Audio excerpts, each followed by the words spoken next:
Good morning everyone. कैसे हो आप सब। तो आज मैं आपके लिए एक छोटा सा टॉपिक लेकर आया हूँ। जब भी हम रिकॉम्बिनेंट डीएनए टेक्नोलॉजी पढ़ते हैं आरडीटी, तो वहाँ हम डिस्कस करते हैं कि रेस्ट्रिक्शन साइट का। आरडीटी पढ़ने से पहले मतलब आपको हर एक टीचर ये बताएगा कि व्हाट इज़ रेस्ट्रिक्शन एंडोन्यूक्लियस या रेस्ट्रिक्शन साइट क्या होती है। तो रेस्ट्रिक्शन साइट के रिलेटेड हमें कुछ टॉपिक है वो हम पढ़ेंगे। जैसे हमें ये तो पता है कि जब अपन आरडीटी पढ़ते हैं हमें पता है कि डिज़ायर जीन को कट करना होता है, तो वहाँ पे हमारे को क्या चाहिए होते हैं, एंडोन्यूक्लियस चाहिए होते हैं। और एंडोन्यूक्लियस को हम बोलते हैं रेस्ट्रिक्शन एंडोन्यूक्लियस। डन है। बट किस टाइप के रेस्ट्रिक्शन एंडोन्यूक्लियस होते हैं, और कट जो लगाते हैं हम, अगर कोई डीएनए को कट करते हैं तो किस टाइप के एंड हमको मिलते हैं, तो वो चीज़ हम पढ़ेंगे आज। वो टॉपिक हम पढ़ने वाले हैं। टॉपिक का नाम क्या है, what is isoschizomer, neoschizomer and isocaudomers. Okay okay, let's start. Okay, first मैं आपको ये बताना चाहूँगा कि व्हाट इज़ रेस्ट्रिक्शन साइट। क्या कि देखो, रेस्ट्रिक्शन साइट क्या है।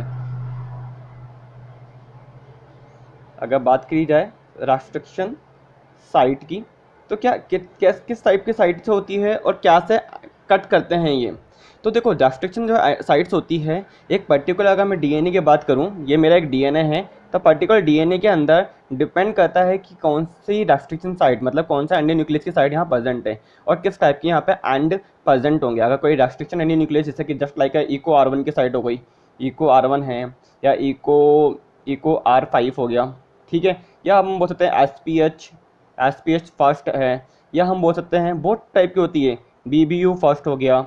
या आपने पढ़ी होगी, जब भी CSI के क्वेश्चन पढ़ते हो तो आपने सुना होगा XMA फर्स्ट, या आपने सुना होगा कि ये क्या नाम है, SMA फर्स्ट।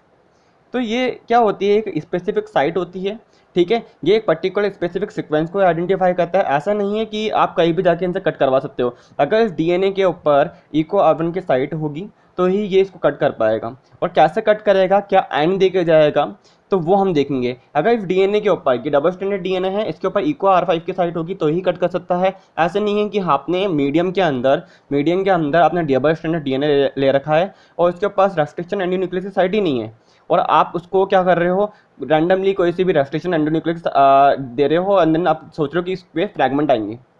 तो ऐसा नहीं होता है। CSI इस पे मल्टीपल क्वेश्चन पूछता है, और मल्टीपल टाइप के आपको क्या होते हैं, जैसे अगर देखा जाए तो इनको, अगर आपको ये समझ में आ जाए कि रेस्ट्रिक्शन साइट क्या होती है, कैसे काम करती है, तो CSI के क्वेश्चन जो आपको समझने में ज़्यादा प्रॉब्लम नहीं होती है।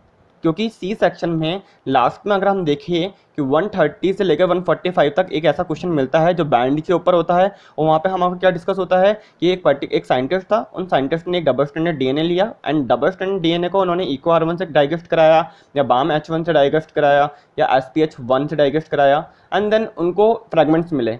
तो आगे एनालिसिस करने से पहले हमें ये तो पता हो कि हाँ, इको R1 क्या कैसे कट करके जाता है, क्या एंड प्रोड्यूस करवाएगा, इसकी के एंड्स क्या होते हैं, ब्लंट एंड क्या होते हैं, ओवर हैंगिंग एंड्स किसे बोलते हैं, स्ट्रेचर्ड एंड किसे बोलते हैं। तो वो सब हम क्या करेंगे आज छोटे से लेक्चर के अंदर हम आज देखेंगे। तो देखो, रेस्ट्रिक्शन साइट क्या है, एक स्पेसिफिक साइट है जो एक पर्टिकुलर रेस्ट्रिक्शन एंडोन्यूक्लियस के लिए ही काम करते हैं। मतलब एक पर्टिकुलर रेस्ट्रिक्शन एंडोन्यूक्लियस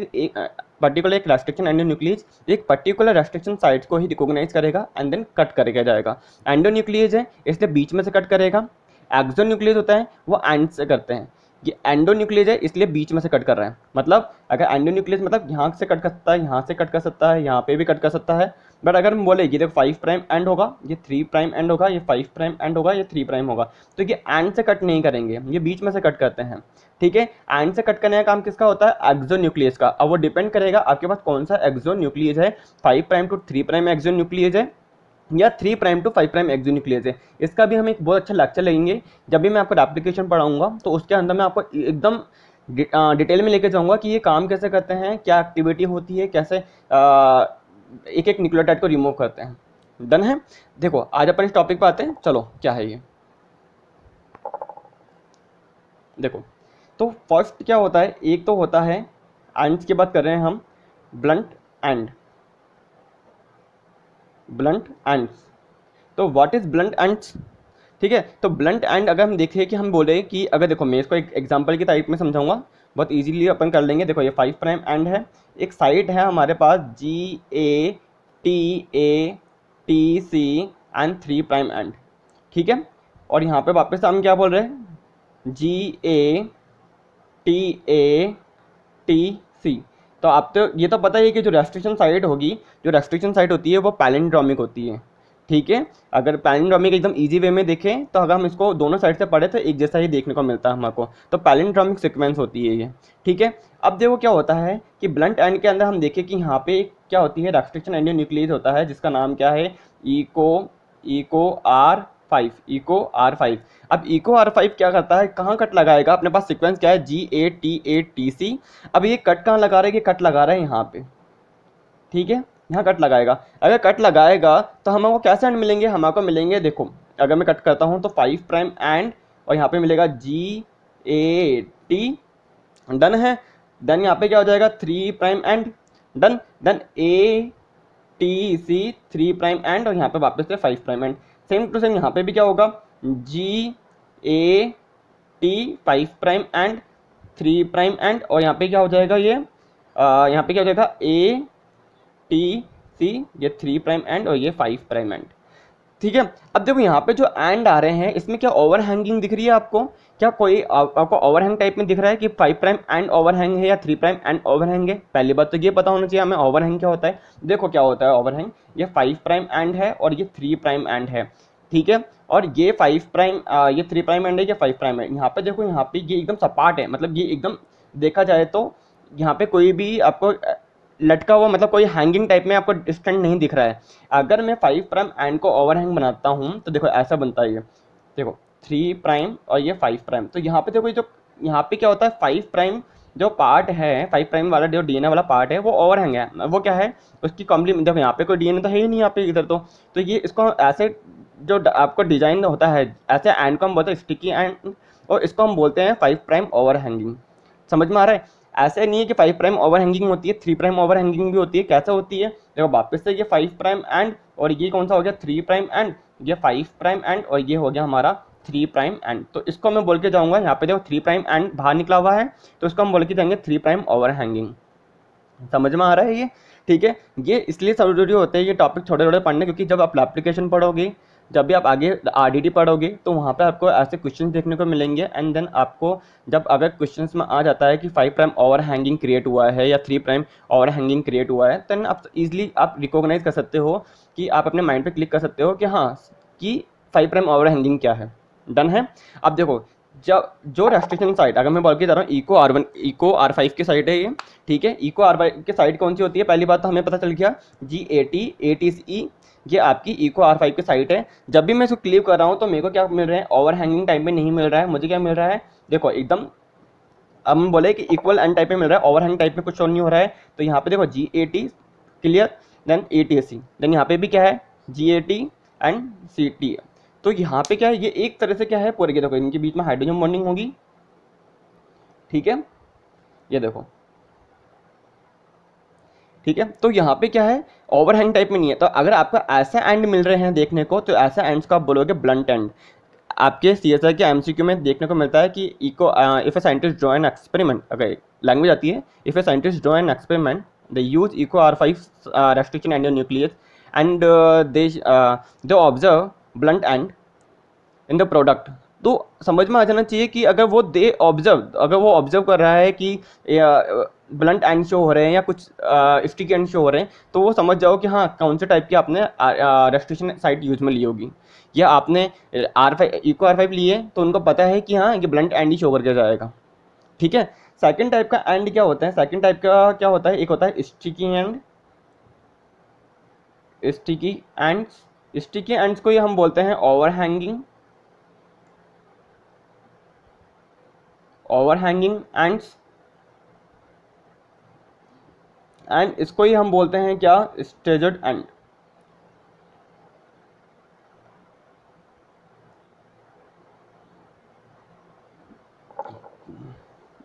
ठीक है, ये क्या होते हैं और कौन से रेस्ट्रिक्शन एंडोन्यूक्लियस है, रेस्ट्रिक्शन एंडोन्यूक्लियस इसको क्रिएट करेंगे। तो देखो आपने सबसे कॉमन जो आप यूज में लेते हो वो लेते हो आप इको R1। जब भी क्वेश्चन आता है मोस्टली क्या शो होता है, इको R1।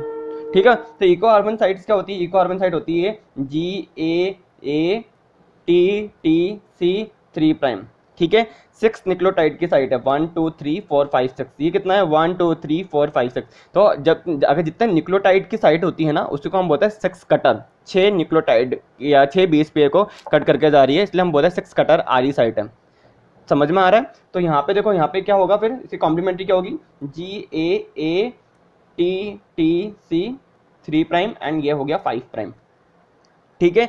अब देखो जब मैं इसको क्या कर रहा हूँ, इको R1 से, किससे, इको R1 या इको R फर्स्ट से मैं जब क्लीव करवा रहा हूँ तो मुझे क्या एंड मिल रहा है, मुझे क्या देखने को मिला, मेरे को मिला है देखो ये कट कहाँ करेगा, पहली बात तो ये कट करेगा यहाँ पे और यहाँ पे। ठीक है। जैसे कि हमको जब भी ये एरो है ना इसको हमें फोकस करना पड़ता है। एमसीक्यू में मैंने एक एमसीक्यू सॉल्व भी कराया है, उसके अंदर भी देखो आप जब क्वेश्चन देखोगे तो वहाँ पे आपको हमेशा एंड से एक एरो टाइप में दिया हुआ होता है कि एरो शो करता है कि जो रेस्ट्रिक्शन साइट आप यूज में ले रहे हो वो क्लीव यहाँ पे इस साइड पे करके जाएगा। तो उससे आप आइडिया लगा सकते हो कि एंड्स कैसे मिलेंगे। अब देखो मैं यहाँ पे एंड्स कैसे लगा रहा हूँ, यहाँ पे एरो क्या लगा रहा हूँ, यहाँ पे एरो लगा रहा हूँ और एक यहाँ लगा रहा हूँ। तो देखो यहाँ पे एरो लगाया है तो ये क्या एंड देके जाएगा, देखो G 5 प्राइम पर, 5 प्राइम पे G डन है, देन कट करा इसने, देन क्या आएगा नेक्स्ट AATTC। ठीक है। इसका 3 प्राइम OH भी होगा, सेम यहाँ पे 5 prime end 3 prime OH as it is. यहाँ पे हम देखते हैं कि G, ठीक है, G 5 prime end 3 prime OH। Then यहाँ पे क्या होगा, अब देखो नेक्स्ट क्या आएगा यहाँ पे AATTC। ठीक है, समझ में आया यहाँ पे, ये देखो 5 प्राइम। तो ऐसा एंड देखो यहाँ पे क्या हो रहा है, यहाँ पे अगर इसको मैं देखो इसको मैं बना रहा हूँ तो क्या ऐसा कुछ शो हो रहा है, ऐसा कुछ शो हो रहा है, देखो ऐसा ऐसा ऐसा शो हो रहा है ना, ऐसा क्या मैं बोल रहा हूँ, ऐसा शो हो रहा है। ठीक है, ये कॉम्प्लीमेंट्री पेयरिंग हो गई, ये कॉम्प्लीमेंट्री पेयरिंग हो गई और देखो ऐसा कुछ शो हो रहा है, ये 5 प्राइम 3 प्राइम 3 प्राइम और ये हो गया 5 prime. Same as it is 5 prime 3 prime 5 prime end 3 prime. मतलब यहाँ पे क्या हो गया, जैसे मैंने आपको बताया ना 5 प्राइम ओवर हैंगिंग टाइप में, तो ऐसा 5 प्राइम ओवर हैंगिंग हो गया। तो ये हमको समझ में आ गया है कि इको R1 से जब हम कट करते हैं तो हमको कैसा एंड्स देखने को मिलते हैं, हमें स्टिकिंग हैंड देखने को मिलते हैं, इसको हम बोल सकते हैं कि ओवर हैंगिंग एंड देखने को मिलते हैं। ठीक है। स्टिकी एंड का यूज़ ही हम मोस्टली रिकॉम्बिनेंट डीएनए टेक्नोलॉजी में यूज में लेते हैं, क्योंकि इससे हमको ईजिली होता है कि हम डिजायर जीन को कॉम्प्लीमेंट्री क्या कर सकते हैं, एक तरह से डिजायर एंड्स को भी हम सेम इको R1 से कट करवाए एंड देन जो स्टिकी एंड होते हैं वहाँ पे उनकी कॉम्प्लीमेंट्री पेयरिंग मिल जाती है एंड देन वो क्या कर सकते हैं, ईजिली लाइगेट कर सकते हैं। ठीक है। ब्लंट एंड के अंदर अगर आपको अगर कोई डिजायर जिनको अटैच करवाना होगा तो आपको लाइगेज की जरूरत पड़ती है। ठीक है। यहाँ पे भी ऐसा तो पड़ेगी, लाइगेज एंजाइम तो आपको पता है कि लाइगेज क्या करता है, ग्लू की तरह काम करता है, बट स्टिकिंग एंड ईजिली क्या होते हैं, इनको कॉम्प्लीमेंट्री पेयरिंग मिल जाती है तो वो ईजिली पेयरिंग कर लेते हैं। ठीक है, हाइड्रोजन पेयरिंग ईजिली कर सकते हैं। मोस्ट ऑफ द जब क्वेश्चन आपको दिया जाता है उसके अंदर जब कट करवाते हो या आपने जब भी कोई साइंटिस्ट या आपने कोई एक्सपेरिमेंट देखा होगा तो मोस्टली वो इको R1 का यूज इसलिए लेते हैं क्योंकि उनको पता है कि ये स्टिकिंग एंड प्रोड्यूस करवाएगा। तो उसके वजह से क्या होगा, डिजायर जीन ईजिली क्या करेगी, डिजायर जीन को भी अगर मैं जैसे इंसुलिन की डिजायर जीन है उसको भी अगर मैं ईजिली अगर मैं सेम किससे इको R1 से ये डाइजेस्ट करवाता हूँ तो वहाँ पे भी स्टिकिंग एंड आएंगे, यहाँ पे भी स्टिकिंग एंड है और दोनों ईजिली क्या कर सकते हैं, कॉम्प्लीमेंट्री पेयरिंग कर सकते हैं, दोनों ईजिली क्या कर सकते हैं, आपके बाइंडिंग कर सकते हैं। ठीक है। तो मोस्ट ऑफ द जो आपके क्वेश्चंस होते हैं उनके अंदर जो एंड प्रोड्यूस होते हैं या आपके क्वेश्चंस में दिया हुआ होता है वो मेनली क्या दिया गया होता है, इको R1 साइड दी गई होती है और स्टिकिंग एंड प्रोड्यूस करवाए जाते हैं। ठीक है। अब देखो क्या है, तो ये तो हमारे एंड्स हो गए ब्लंट एंड ये हो गया हमारा स्टिकिंग एंड। अब देखो क्या होता है कि जो आपकी रेस्ट्रिक्शन एंडोन्यूक्लियस साइट होती है या रेस्ट्रिक्शन एंडोन्यूक्लियस होते हैं ये भी 3 टाइप के होते हैं। रेस्ट्रिक्शन एंडोन्यूक्लियस क्या है, 3 टाइप के, रेस्ट्रिक्शन एंजाइम एंडोन्यूक्लियस एज आ रहा है ना तो एंजाइम ही हो गया एक तरह से। तो रेस्ट्रिक्शन एंडोन्यूक्लियस या रेस्ट्रिक्शन एंजाइम क्या हो गए, 3 टाइप के होते हैं। कौन कौन से, आइसोसाइजोमर, नियोसाइजोमर एंड आइसोकोडोमस। तो अब हम इसको देखेंगे। ठीक है, देखो क्या है, फर्स्ट क्या है, फर्स्ट इज आइसोसाइजोमस। क्या है, आइसोसाइजोमस। तो व्हाट इज आइसोसाइजोमस, देखो अगर मैं बात करके जा रहा हूँ 2 रेस्ट्रिक्शन एंडोन्यूक्लियेज है और 2 रेस्ट्रिक्शन डिफरेंट टाइप के रेस्ट्रिक्शन एंडोन्यूक्लियेज है और वो दोनों के दोनों सेम साइट को रिकॉग्नाइज कर रहे हैं और जब वो क्लीव कर रहे हैं, ठीक है, तो हमको एंड भी सेम ही देखने को मिल रहे हैं, तो ऐसे को हम बोलते हैं आइसोसाइजोमर्स। तो इसको हम कैसे बोलेंगे, isoschizomers are pair of restriction enzyme that recognise the same recognition sequence and cut in the same location, for example SPH1 एंड BBO1। ठीक है, मैं लिख देता हूं क्या है, देखो। तो isoschizomers, what is isoschizomers? Isoschizomers are pairs of restriction enzymes that recognize the same recognition sequence, मतलब ये एक सेम रिकॉग्निशन सीक्वेंस को आइडेंटिफाई कर रहे हैं, रिकॉग्नाइज कर रहे हैं। ठीक है, एंड कट इन द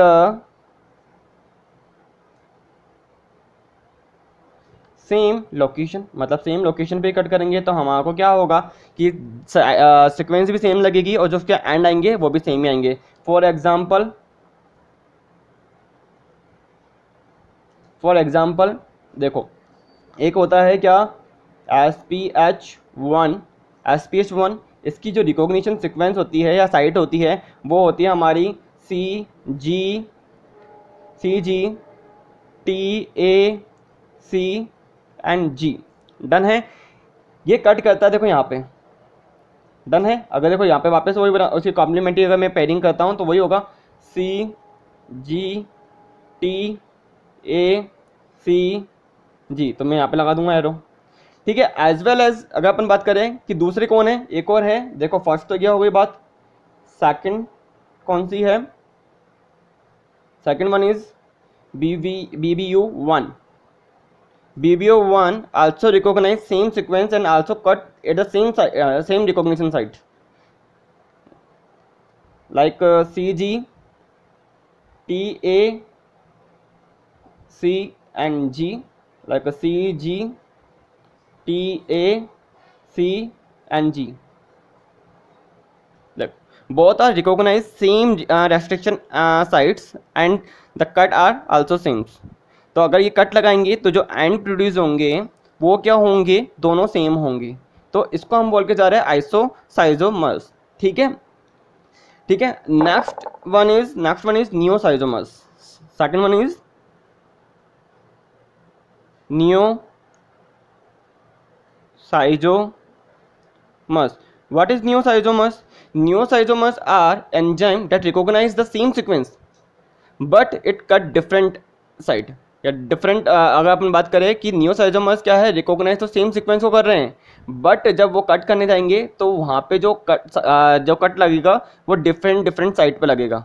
ठीक है, लाइक जैसे कि मैं आपको एग्जांपल बता देता हूँ या पहले लिख देता हूँ। What is नियोसाइजोमर्स?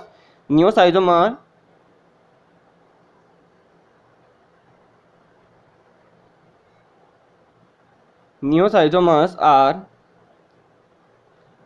enzyme that recognize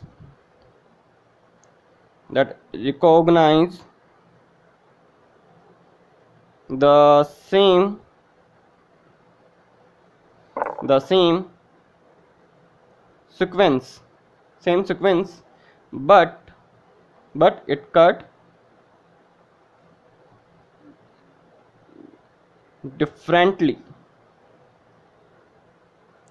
cut differently, like for example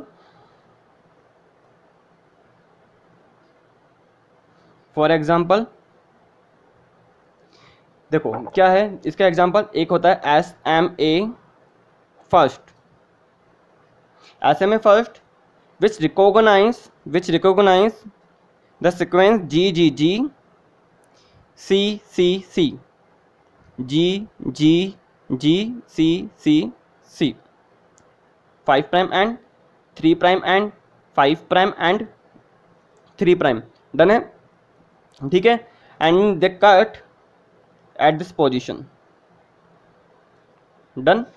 But the another one is XMA1 which also recognize the same sequence but cut differently, like G G G C C C C C C, that is 5 prime and 3 prime and G G G C C C, 5 prime and 3 prime end. The recognition site is done. मतलब क्या है, मतलब ये है कि नियोसाइजोमर ऐसा enzyme है, ऐसा रेस्ट्रिक्शन एंजाइम है जो कि रिकॉग्नाइज तो सेम सीक्वेंस को कर रहे हैं, बट जब एंड्स मिलते हैं हमारे को, वो हमारे क्या मिलेंगे, डिफरेंट मिलेंगे। अगर मैं इसको कट करता हूँ तो देखो ये ब्लंट एंड प्रोड्यूस करके जा रहा है, ब्लंट एंड ये, और बट अगर XMA1 की बात करें तो ये स्टिकिंग एंड प्रोड्यूस करके जाएगा। समझ में आ रहा है? अगर मैं इसको कट करूंगा तो ये ब्लंट एंड, ये देखो बिल्कुल यहाँ से यूँ कट हो जाएगा, तो जी अलग, सी अलग, जी अलग, सी अलग। बट अगर यहाँ पे अलग करता हूँ तो यहाँ पे जी देन यहाँ पे क्या होगा, सी जी ये अलग हो जाएंगे, एंड जी सी एंड जी ये अलग हो जाएंगे। समझ में आ रहा है? तो हमारे को क्या मिलेगा, हमारे को क्या मिलेंगे, रिकॉग्निशन सीक्वेंस तो सेम है but the ends are different. Done. तो ऐसे को हम क्या बोलेंगे, नियोसाइजोमर्स। मैं क्यों पढ़ा रहा हूँ, क्योंकि देखो जब भी आप रेस्ट्रिक्शन एंडोन्यूक्लियस पढ़ रहे हो, या आप क्या भी, ये most important for DBT JRF exam, ठीक है। डीबीटी जेआरएफ, ICMR जेआरएफ के अंदर ऐसे क्वेश्चन पूछे जाते हैं, what is isoschizomers, what is neoschizomers, and the example of neoschizomers is, the example of isoschizomer is. Then अगर आपको यही नहीं पता what is isoschizomers and what is neoschizomer, then how can we identify, how can we recognize the correct options, ठीक है। DBT JRF का एक question था, उसके अंदर ही पूछा गया था, the enzyme which recognize the same sequence but it cut differently, that is known as neoschizomers, isoschizomers, isocaudomers, none of the above. Then how can we identify. अगर मैं बात कर रहा हूँ कि डीबीटी जेआरएफ ने एक क्वेश्चन पूछा था, बोला था, मैं दोनों लैंग्वेज में बात करूँगा क्योंकि बच्चों को दिक्कत आती है, कई बच्चों को, तो बाइन लैंग्वेज अपन ट्रीट करेंगे, ठीक है। तो एक क्वेश्चन, एक बच्चे ने मतलब क्या नाम है, एक डीबीटी जेआरएफ एग्जाम था, उसमें एक क्वेश्चन आया था कि उन्होंने ये बोला था कि क्या नाम है, कि ऐसा एंजाइम बताओ कि जो रिकॉग्नाइज तो सेम सीक्वेंस को कर रहा है बट वो कट कर रहा है, जब उसके जो एंड आते हैं, एंड प्रोड्यूस हो रहे हैं, वो डिफरेंट हो रहे हैं, डिफरेंटली हो रहे हैं। तो ऑप्शन आए थे आइसोसाइजोमर्स, नियोसाइजोमर एंड आइसोकोडोमर्स। जब हमें यही नहीं पता कि तीनों होते क्या है, तो हाउ कैन वी आइडेंटिफाई, मतलब हम कैसा आइडिया लगाएंगे कि ऑप्शन करेक्ट कौन सा होगा। इसलिए मैं ये जो लेसन है, ये स्पेशली किसके लिए होगा, ये स्पेशली डीबीटी जेआरएफ वालों के लिए होगा, ठीक है। ये स्पेशली डीबीटी जेआरएफ वालों के लिए होगा। डन। अब देखो नेक्स्ट क्या होगा, नेक्स्ट हमें पढ़ना है आइसोकोडोमर्स, ठीक है। यहाँ तक समझ में आया। Isocytomers are pair of restriction enzyme that recognize the same sequence and cut in the same location. But neocytomers are the enzyme that recognize the same sequence but it cut differently. Done है। या हम बोल सकते हैं but they recognise same sequence cut in the different locations. Done है। Next one is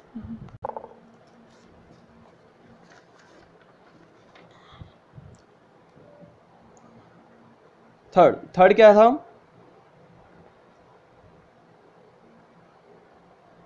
आइसोकोडोमस, ठीक है। आइसोकोडोमस क्या है, देखो अब ये बहुत अच्छा है। ये भी आइसोकोडोमस क्या होते हैं, आइसोकोडोमस ऐसा एंजाइम होते हैं जो रिकॉग्नाइज तो डिफरेंट सीक्वेंस को कर रहे हैं, बट जब ये आयन जो प्रोड्यूस होंगे ना, इससे जो आयन प्रोड्यूस होंगे वो सेम होंगे। समझ में आ रहा है? मतलब कि अगर मैं बात कर रहा हूँ कि सीक्वेंस दो अलग होगी, जब ये आयन जब ये कट करेंगे, ये एंजाइम जब कट करते हैं तो हमारे जो एंड्स मिलते हैं ना, ठीक है, वो हमारे सेम मिलेंगे। क्या होते हैं, लो मैं आपको बता देता हूँ, पहले इसकी डेफिनेशन लिख देता हूँ। What is isocaudomers? Isocaudomers are enzymes that recognize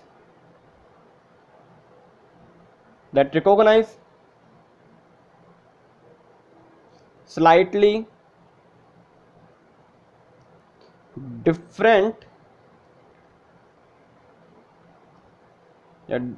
differently sequences but produce the same ends but produce the same ends. Done है यहाँ तक। For example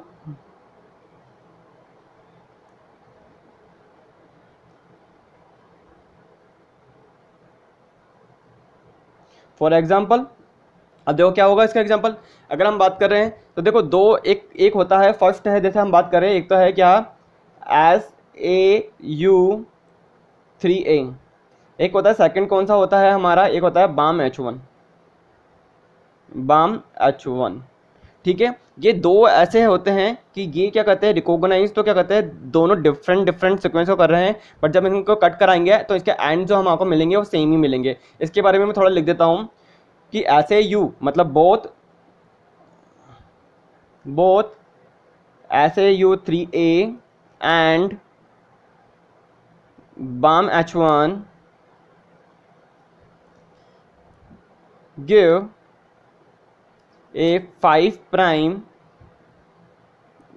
GATC 3'। कैसे करेंगे अभी देख लेते हैं। Sticky ends and have different recognition sequence।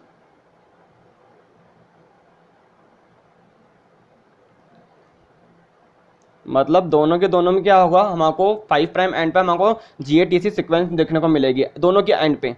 तो एक बार इसको समझ लेते हैं, फिर ये लाइन एकदम इजीली समझ में आएगी। देखो क्या है, देखो BAM-H1 की बात करें हम, BAM-H1 की, तो BAM-H1 की सीक्वेंस देखो, अगर हम देख रहे हैं एन मतलब एनी कोई भी आपका न्यूक्लियोटाइड हो सकता है, N G A T C N और एन मतलब any nucleotide like adenine, guanine, thymine, cytosine. ठीक है, लाइक फिर यहाँ पे भी क्या होगा, ये अगर बात करें 5' एंड, ये हो गया 3' एंड, तो यहाँ पे 5' एंड, तो यहाँ पे भी क्या होगा एन तो कॉम्प्लीमेंट्री होगी यहाँ पे क्या G A T C N 3' and.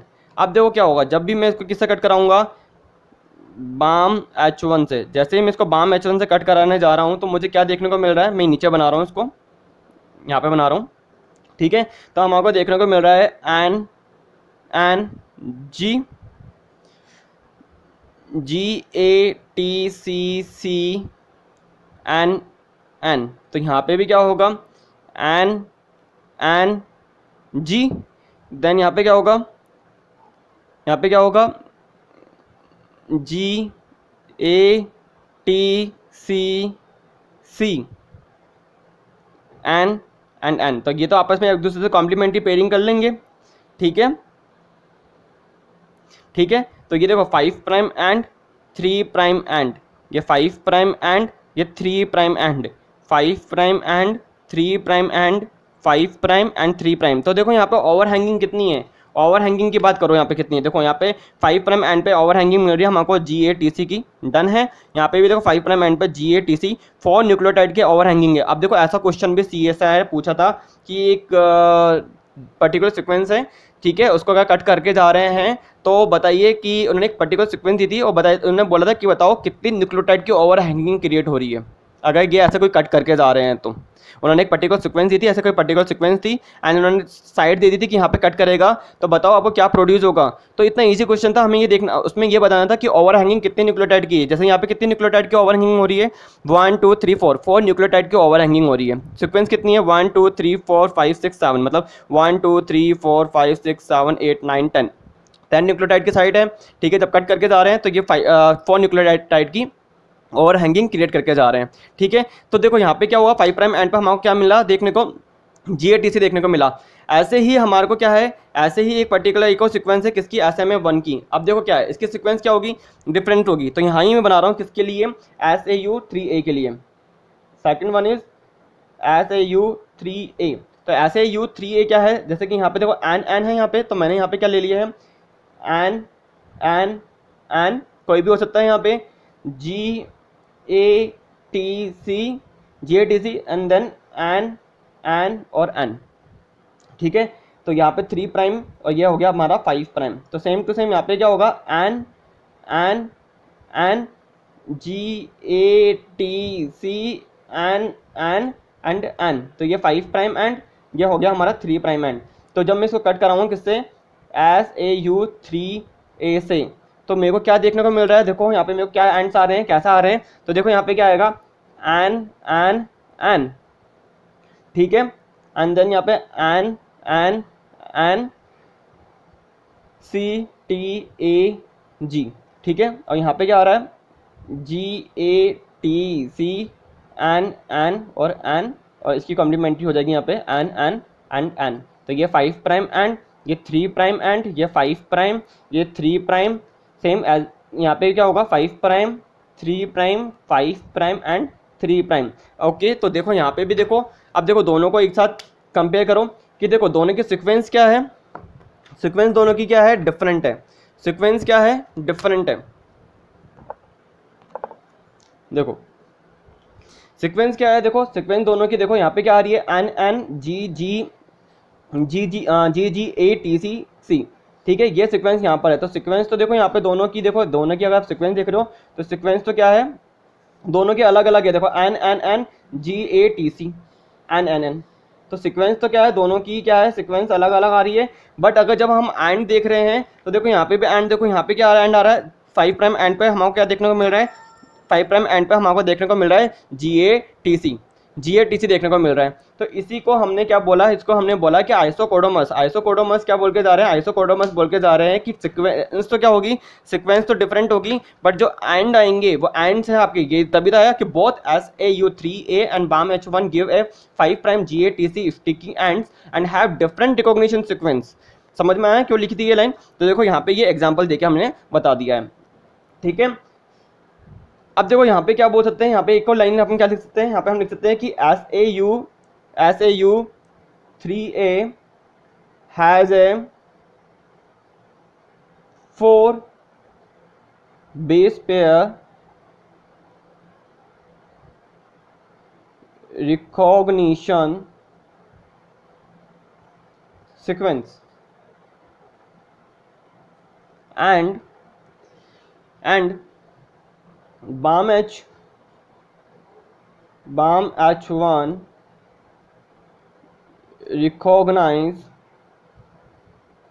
a 6 base pair sequence। मतलब यहाँ पे देखो कितना है, 1 2 3 4 5 6, ये एन तो कुछ भी हो सकते हैं ना।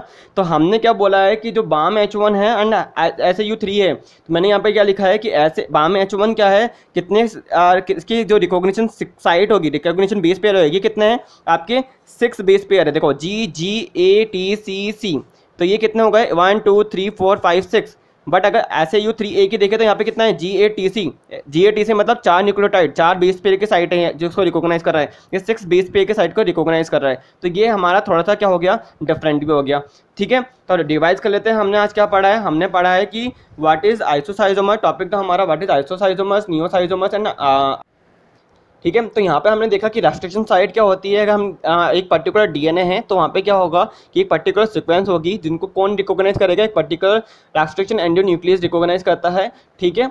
तो वो कुछ भी हो सकता है, EcoR1 हो सकता है, EcoR5 हो सकता है, SPH1 BBU1 SMA1 XMA1 कुछ भी हो सकते हैं, ठीक है।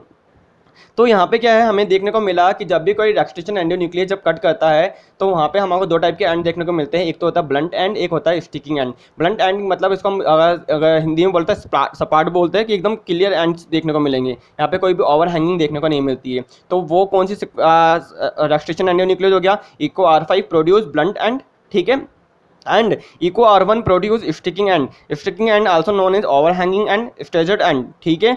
तो ये हमको देखने को मिलेंगे। अब हमने बोला कि कितने टाइप के होते हैं एंजाइम के, जो प्रॉपर्टी होगी वो कितने टाइप की होगी, तो वो प्रॉपर्टी हमको 3 टाइप के देखने को मिलेगी, आइसोसाइजोमर्स, नियोसाइजोमर्स एंड आइसोकोडोमर्स। तो व्हाट इज आइसोसाइजोमर्स, तो व्हाट इज आइसोसाइजोमर्स, तो देखो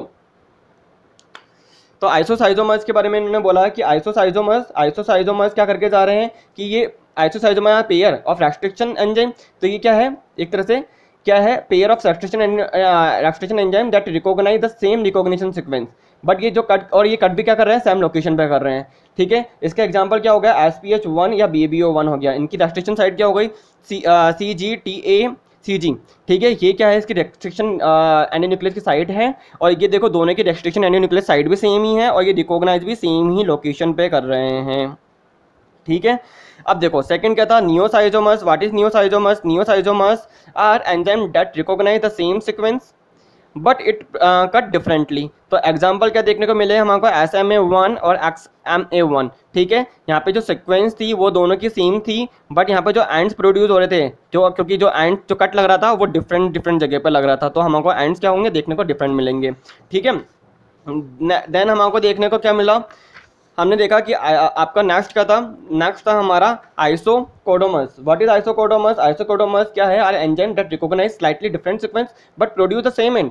मतलब क्या हुआ, जो ये क्या कर रहे हैं, जो रिकॉग्नाइज कर रहे हैं, ये क्या होगा, सीक्वेंस क्या होगी, डिफरेंट होगी, बट जो एंड होंगे, जो प्रोड्यूस होंगे वो सेम एंड होंगे। ठीक है, एग्जांपल क्या हो गया, SAU3A एंड BAM-H1 हो गया। इनमें और क्या देखने को मिलता है, ये क्या करते हैं, एक तरह से देखा जाए तो ये 5 प्राइम GATC एंड प्रोड्यूस करके जाते हैं। ठीक है, SAU3A रिकॉग्नाइज करता है कितने 4 बेस पेयर के सीक्वेंस को, एंड BAM-H1 रिकॉग्नाइज करता है कितने के 6 बेस पेयर के सीक्वेंस को। ठीक है, BAM-H1 अगर हम देखें तो देखो ये GGATCC ये 6 बेस पेयर की साइट हो गई, एंड यहाँ पे GATC है तो 4 बेस पेयर की साइट हो गई। ठीक है, देन ये क्या है, जब कट करके देखो सीक्वेंस डिफरेंट है, बट जो एंड देखने को मिल रहे हैं वो 5 प्राइम पे GATC देखो, तो दोनों में सेम देखने को मिल रहे हैं। तो ये हमारा टॉपिक क्या है, खत्म हो गया। ये इसलिए पढ़ाया गया है कि आने वाले टाइम में जैसे ही मैं RDT पढ़ाऊंगा, रिकॉम्बिनेंट DNA टेक्नोलॉजी पढ़ाऊंगा, तो वहाँ पे मुझे ये टॉपिक लेना नहीं पड़े आपका। ठीक है, और ये इसलिए पढ़ाया गया है क्योंकि देखो DBT JRF के एग्ज़ाम आपका नोटिफिकेशन आ चुकी है कि हाँ कभी भी हो सकते हैं। ठीक है, तो वहाँ पे इसलिए कि आप क्या है, जब भी DBT JRF का आप एग्जाम दोगे तो वहाँ पे आपको एक ऐसा पर्टिकुलर क्वेश्चन देखने को मिलेगा ही मिलेगा कि व्हाट इज आइसोसाइजोमर्स या नियोसाइजोमर्स या आइसोकोडोमर्स, इनके ऊपर क्वेश्चंस आते ही आते हैं। ठीक है, तो आपको ये टॉपिक पढ़ना है, एकदम नोट्स टाइप में हो गए हैं आपका। आप चाहो तो इसको एज इट इज़ नोट कर सकते हो, आप इसका स्क्रीनशॉट भी ले सकते हो, आप इजीली इसको क्या करना, अपनी कॉपी में नोट कर लेना और देन इसको पढ़ना। ठीक है, आपके सामने ये बनाया है, देखो मैंने आपके सामने लिख के बनाया है। आपके मैं कुछ दिनों में कोशिश करूंगा कि मैं आपको बोर्ड पे भी पढ़ाऊँ। ठीक है, बट बोर्ड में दिक्कत क्या आएगी, आपको नोट्स आपको खुद को लिखने पड़ेंगे। यहाँ पे क्या है, देखो आपको मैं जो भी पढ़ाता हूँ वो मैं आपको दिखा देता हूँ कि आप इसको एज इट इज़ नोट्स के तौर पर आप लिख सकते हो। ठीक है, मैं कोशिश करूँगा कि कुछ टाइम में अपन बोर्ड पर आए और बोर्ड पर हम क्या करें, क्लास स्टार्ट करेंगे। ठीक है, तो कुछ टाइम दीजिए मुझे, मैं बोर्ड पे भी आपके क्लास लूँगा, एंड देन ये आपके टेक्निक है, मॉल बायो है, जो भी आपको लगता है कि हाँ आपको जो पहला पढ़ना है, कमेंट बॉक्स में लिख दीजिए, मैं आपको वो टॉपिक आपको पहला पढ़ा दूँगा। ठीक है, अच्छे से पढ़ाई करना, ध्यान से पढ़ाई करना, और क्या नाम है, कोई भी डाउट्स है, कोई भी टॉपिक समझ में नहीं आया या इसमें भी कोई दिक्कत आई है, आपको कोई कन्फ्यूजन रह गया हो, तो आप कमेंट बॉक्स में लिखना कि सर यहाँ पे डाउट्स रह गया है, या आप हमें को बता दीजिए। एंड टेलीग्राम ग्रुप पे आप ज्वाइन कर सकते हो, वहाँ पे भी आपको क्या है, कोई भी डाउट होता है तो मैं ईजिली देख लेता हूँ, क्योंकि यूट्यूब में डेली ओपन नहीं कर सकता या देखा जाए तो टेलीग्राम ग्रुप में क्या है, हैंड टू हैंड चैट देखने को मिल जाती है, तो आप वो ज्वाइन कर सकते हो। और एक और बात है, इंस्टाग्राम पे हम डेली नई पोस्ट डालते हैं, वो नए क्वेश्चन डालते हैं, सॉल्व क्वेश्चन होते हैं, तो आप उसको भी ज्वाइन कीजिए ताकि आपके MCQ की प्रैक्टिस होते रहे। डेली के MCQ भी सॉल्व करोगे तो साल में कितने होते हैं, 365 डेज होते हैं। एक MCQ का मतलब है कि आप साल में 365 MCQ सॉल्व करके जा रहे हो। ठीक है, एक दिन में 10 MCQ सॉल्व करोगे तो एक महीने में 300 MCQ सॉल्व होते हैं। तो एक पर्टिकुलर हमको अपना एक टाइम टेबल फिक्स करना पड़ेगा, आप लोगों को, मतलब हमें, मतलब हम सबको एक टाइम टेबल फिक्स करना पड़ेगा कि पर डे 10 to 20 क्वेश्चन भी आप सॉल्व करोगे ना, तो 6 महीने के अंदर देख लो, एक दिन में अगर आप मिनिमम बताऊं तो एक दिन में 10 क्वेश्चन भी सॉल्व करोगे, एक महीने में होते हैं 300, और 6 महीने में आपका CSI का एग्जाम होता है, 6 महीने में आप देख लो 1800 क्वेश्चन, 1800 MCQ आप सॉल्व कर सकते हो। ठीक है, तो ये मत सोचो कि एक दिन में 100 क्वेश्चन सॉल्व करने हैं, एक दिन में 20, 30, 40 इतने भी कर लोगे ना, तो भी CSIR के, मैंने आपको एक कैलकुलेशन बताई थी, CSIR के अगर 10 साल के MCQ भी उठाओगे तो आपके MCQ टोटल हद मार के आपके MCQ होते हैं 2000। ठीक है, उन 2000 में से अगर आप डेली के डेली 20-30 भी MCQ सॉल्व करते हो ना, तो भी आपका टारगेट अचीव हो जाएगा। आप 10 ईयर के MCQ 100% सॉल्व कर लोगे। इसलिए आप क्या करो, एक पर्टिकुलर टारगेट बना लो एंड देन MCQ सॉल्व करना स्टार्ट कर दो। ऐसा कोई एग्जाम नहीं होगा जो आप क्लियर नहीं कर सको, अगर आपने टारगेट बना लिया है तो। टारगेट नहीं बनाओगे और बिना टारगेट के आप पढ़ाई करोगे, देन आप नहीं कर सकते। अगर आप थ्योरी पढ़ते जाओगे देन भी आप नहीं कर सकते। आप ऐसी जगह पे नहीं जा सकते, आपको नॉलेज तो सब कुछ है बट आप उस पर प्रैक्टिस ही नहीं करके बैठे हो। तो आपका एक एमसीक्यू का एक टाइम टेबल बनाओ, जैसे आप पढ़ने का टाइम टेबल बनाते हो, एक एमसीक्यू का टाइम टेबल बनाओ। क्योंकि कई बच्चे मुझे बोलते हैं कि सर हमको आता सब कुछ है बट हम एग्जाम में सॉल्व नहीं कर पा रहे क्वेश्चन। क्यों नहीं कर पा रहे हैं? क्योंकि दिक्कत क्या आती है, उनकी प्रैक्टिस नहीं होती है। समझ में आ रहा है? आपको नॉलेज सब कुछ है पर खेलना नहीं आ रहा है। ठीक है, अगर जैसे आज हमको बताया जाता है कि जैसे अपन क्रिकेट के बारे में सब जानते हैं बट अपन को ये नहीं पता कि हाँ खेलना के लिए भेजे कि हाँ कि आप खेल लोगे। तो कई लोग बच्चे बोलते हैं नहीं हमारे बस नॉलेज है पर हमें पता नहीं है कि हाँ इसको खेलते कैसे। सेम आप यहाँ पे भी यही कर रहे हो, आपको नॉलेज सब कुछ है, आपको पता है कि हाँ CSI के एग्जाम में का पैटर्न क्या है, ABC पैटर्न क्या काम करता है, कैसा काम करता है, बट आपको ये नहीं पता कि MCQ सॉल्व कैसे करने हैं, तो आपका सिलेक्शन नहीं होगा। इसलिए मैं आप सबसे बच्चों से एक रिक्वेस्ट करूंगा कि ज़्यादा MCQ के मैं कभी बोलूँगा ही नहीं, बस मैं ये बोलूँगा 20 to 30 MCQ per day solve करो। ज़्यादा टाइम लगेगा नहीं 20 to 30 करने में। ठीक है, 10 भी करोगे तो भी कोई बड़ी बात नहीं है, पर 10 तो करो ही करो, एटलीस्ट 10 MCQ तो सॉल्व करो ही। ठीक है, ये मेरे लिए नहीं कह रहा, मैं आपके लिए कर रहा हूँ। 10 MCQ सॉल्व करने में आपको ज़्यादा टाइम लगेगा नहीं। ठीक है, धीरे धीरे क्या होती है, प्रैक्टिस इंक्रीज होगी। एक दिन में आप 10 MCQ भी सॉल्व करोगे ना तो घंटा भर लग जाएगा, 1 hour लगेगा आपको। Second day, third day, 4 day, 5 day, 6 day आपकी प्रैक्टिस इंक्रीज होगी। एंड देन जब आप CSI के MCQ अब जब 1 to 2 month लेटर आप अपने आप को देखोगे, आपके अंदर इंप्रूवमेंट अपने आप देखने को मिल जाएगा। एंड देन आपकी स्पीड भी डेवलप होगी। एंड देन आपका इससे क्या होगा, आपका एक कॉन्फिडेंस डेवलप हो जाएगा कि हाँ डेली में इतने क्वेश्चन मैं 1800 क्वेश्चन या 1000+ MCQ में CSI के सॉल्व कर चुका हूँ, तो एग्जाम में तो 145 क्वेश्चन ही आएंगे, वो भी मैं ईजिली सॉल्व कर लूँगा। अगर आपको अच्छा लग रहा है ये बात, देन आप अप्लाई करना, नहीं लग रहा है तो कोई दिक्कत नहीं है। अपना अपना पॉइंट ऑफ व्यू है, ये मैंने बताया है। मैं अपने मोस्ट ऑफ द स्टूडेंट को ये बताता हूँ, वो अप्लाई भी करते हैं, उनका निकलता भी है एग्जाम, इसलिए मैंने आपको ये बताया।